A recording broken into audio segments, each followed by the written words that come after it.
새벽 3시 갑자기 종아리가 돌처럼 딱딱해지면서 극심한 통증에 비명을 지르신 적 있으신가요? 마그네슘을 아무리 먹어도 계속 쥐가 나서 고민이시죠? 그것은 마그네슘 부족이 아니라 다른 원인이 있기 때문입니다. 이번 영상에서는 새벽에 다리 쥐나는 진짜 이유에 대하여 심층적으로 알아보는 시간을 갖겠습니다. 오늘 다룰 내용은 크게 세 부분으로 나뉩니다. 첫째, 마그네슘이 아닌 진짜 원인 4가지입니다. 둘째, 즉시 통증을 멈추는 응급처치법입니다. 셋째, 다시는 쥐가 나지 않도록 하는 예방법입니다. 우리나라 60세 이상 어르신 2명 중 1명이 야간 다리 경련을 경험합니다. 대부분 마그네슘을 복용하지만 70%는 효과를 못 봅니다. 왜냐하면 진짜 원인을 모르기 때문입니다. 이것이 중요한 이유는 다리 쥐가 단순한 불편함이 아니라 심각한 질환의 신호일 수 있기 때문입니다. 혈관 질환, 신경 문제, 약물 부작용 등이 숨어 있을 수 있습니다. 끝까지 시청하시면 의사들도 잘 모르는 다리 쥐의 숨은 원인과 함께 30초 만에 통증을 멈추는 비법까지 모두 알려드리겠습니다. 시작하기 전에 저희 채널을 응원하는 마음으로 구독 버튼을 눌러주시면 큰 힘이 되겠습니다. 늘 감사합니다. 먼저 혈액순환 장애와 혈관 문제에 대하여 알아보겠습니다. 첫째는 하지정맥류와 말초혈관 질환입니다. 새벽에 다리 쥐가 나는 가장 흔한 원인은 혈액순환 장애입니다. 낮 동안 서 있거나 앉아 있으면 혈액이 다리에 정체됩니다. 밤에 누우면 갑자기 혈액이 이동하면서 근육 경련이 일어납니다. 특히 하지정맥류가 있으면 혈액이 역류하면서 종아리의 압력이 증가합니다.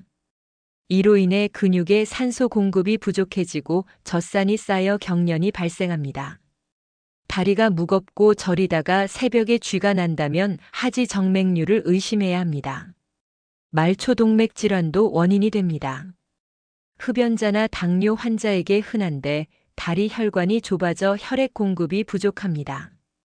걸을 때 종아리가 아프고 쉬면 나아지는 것이 특징입니다. 이런 분들은 밤에 다리 쥐가 자주 납니다. 실제로 혈관외과 전문의는 다리 쥐가 자주 나는 환자의 40%에서 혈관 문제가 발견된다고 말합니다. 단순히 마그네슘 부족으로 치부하면 큰 병을 놓칠 수 있습니다. 둘째는 심부정맥혈전증의 위험 신호입니다. 한쪽 다리만 자주 쥐가 나고 부종이 있다면 심부정맥혈전증을 의심해야 합니다. 혈전이 정맥을 막아 혈액순환이 안 되면서 경련이 일어납니다. 이것은 생명을 위협할 수 있는 위험한 상태입니다. 특히 장시간 비행기를 탔거나 수술 후 오래 누워 있었거나 피임약을 복용하는 경우 위험이 높습니다. 종아리가 부어오르고 열감이 있으면서 쥐가 난다면 즉시 병원에 가야 합니다.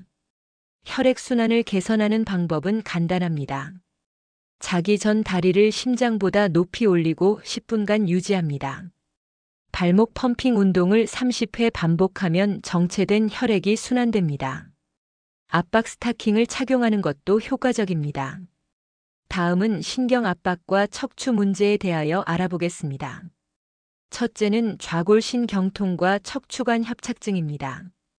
허리에서 나온 신경이 눌리면 다리로 가는 신호가 비정상적으로 전달됩니다. 이로 인해 근육이 과도하게 수축하면서 쥐가 납니다. 특히 새벽에 자세를 바꿀 때 신경이 더 눌려 경련이 심해집니다. 좌골신경통이 있으면 엉덩이부터 종아리까지 저리고 당기다가 갑자기 쥐가 납니다.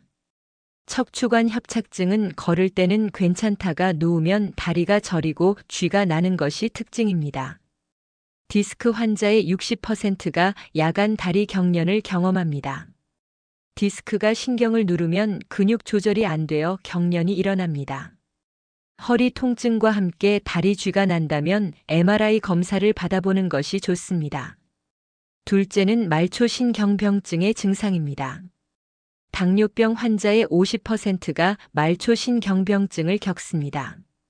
높은 혈당이 신경을 손상시켜 비정상적인 신호를 보냅니다.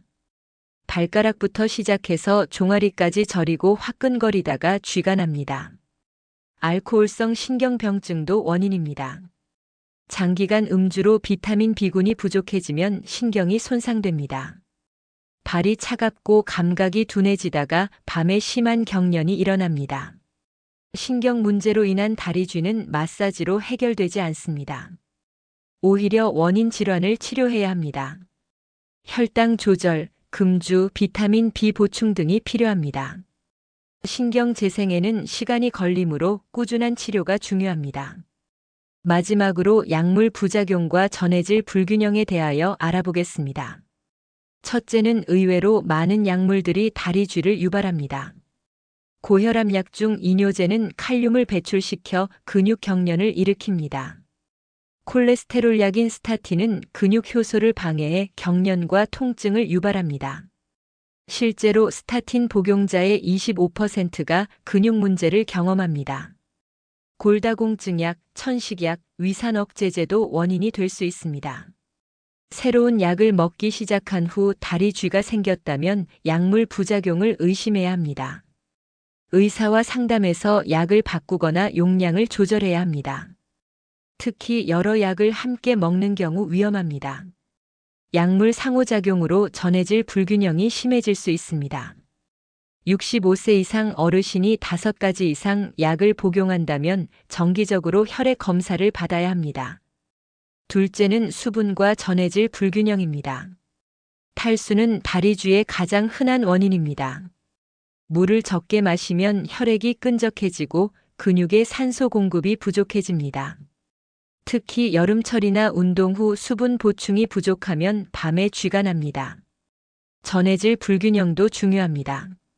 나트륨, 칼륨, 칼슘, 마그네슘이 균형을 이뤄야 근육이 정상 작동합니다. 땀을 많이 흘리거나 설사를 하면 전해질이 빠져나가 경련이 일어납니다. 해결법은 간단합니다. 하루 1.5에서 2리터의 물을 마시고 바나나, 고구마 같은 칼륨이 풍부한 음식을 먹습니다. 운동 후에는 이온 음료를 마시는 것도 좋습니다. 단 신장 질환이 있다면 주의해야 합니다. 오늘 알려드린 내용을 정리하겠습니다. 새벽 다리쥐의 진짜 원인은 혈액순환 장애, 신경 압박, 약물 부작용, 전해질 불균형입니다. 마그네슘만 먹어서는 해결되지 않습니다. 원인을 찾아 치료해야 합니다. 즉시 할 수 있는 예방법은 자기 전 다리 올리기, 충분한 수분 섭취, 약물 점검입니다. 한쪽 다리만 붓거나 허리 통증이 있거나 당뇨가 있다면 반드시 병원 검사를 받으세요. 다리쥐는 우리 몸이 보내는 SOS 신호입니다. 단순히 참고 넘기지 마시고 원인을 찾아 해결하세요. 오늘 밤부터는 편안한 잠을 주무실 수 있을 것입니다. 영상이 도움이 되셨다면 구독 버튼을 꼭 눌러주시고 소중한 분들에게 다 함께 이 정보를 공유하여 주십시오. 특히 매일 밤 다리쥐로 고생하는 분들께 꼭 알려주세요. 다음에도 더욱 알차고 유익한 건강 정보로 찾아뵙겠습니다. 시청해 주셔서 정말 감사합니다.